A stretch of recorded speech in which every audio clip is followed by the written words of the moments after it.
On this episode of Makeup Effects Tech, we're going to show you how to paint and detail a previously applied latex appliance.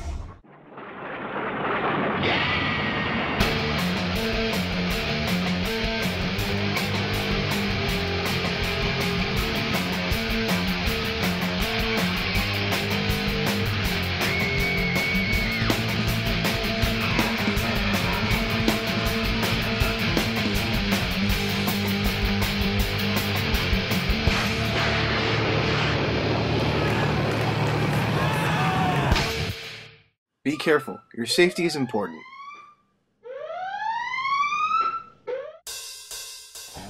For this application, we used PAX Makeup Kit in varying flesh tones. We also used a Real Creation Shades from the Crypt alcohol palette. If you don't have a pre-mixed PAX paint kit, you can make it by mixing 1-to-1 ratios of Prosthetic and high-quality acrylic paint.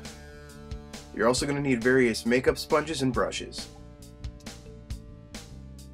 We begin by basing out our piece with PAX paint. We're using a darker flesh tone. The PAX paint is gently tapped into all the detail areas on the appliance. This base color will be brought out just beyond the blending edge of the piece. We avoid putting the PAX around the eyes. Because PAX is an adhesive-based makeup, it's kind of harsh to remove around the eyes. The eye area should be made up using rubber mask grease makeup, basic cream makeup, or in this case, a slight wash from the alcohol palette. For our next color, we're going to be using a very light flesh tone PAX paint. This color acts as a highlight. It's carefully tapped and brushed along all the high points of the appliance. This dry brushing effect allows the details of the appliance to pop. Next, we begin detailing the separation line in the middle of the face. Using the alcohol palette, a deep red is selected.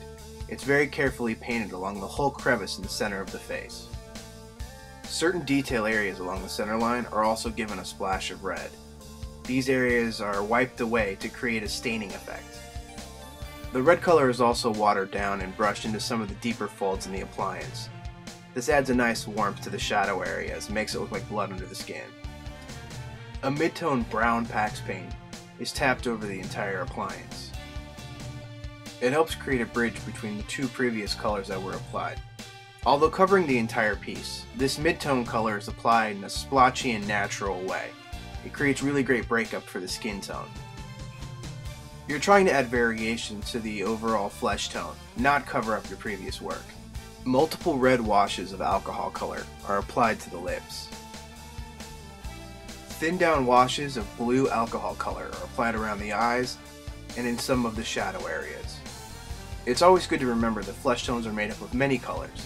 Blues and yellows and greens, along with the pinks, reds, and oranges. More red alcohol color is used to detail around the mouth area. A small bit of flesh tone PAX paint is used to help blend some of the darker colors that were earlier applied. Our flesh tones are starting to look good, but to really make them look great, we're going to have to use a speckling technique. We use a cut down chip brush, old toothbrush, or hard bristle brush to flick multiple overlapping layers of watered down alcohol colored dots. This process has many overlapping steps. We start with a white. You want the alcohol color to be watered down substantially. The applied dot should be barely visible. It's the overlapping of these thousands of tiny dots that creates the illusion of skin opacity. Speckle layers of red, yellow, brown, and blue are applied. The red speckles are applied more heavily in the cheeks and face split area, while the cool brown and blue color are applied in the shadows and in the jawline. A small brush with alcohol color is used to add details. At this point, we realize that the temples needed a little bit more shading.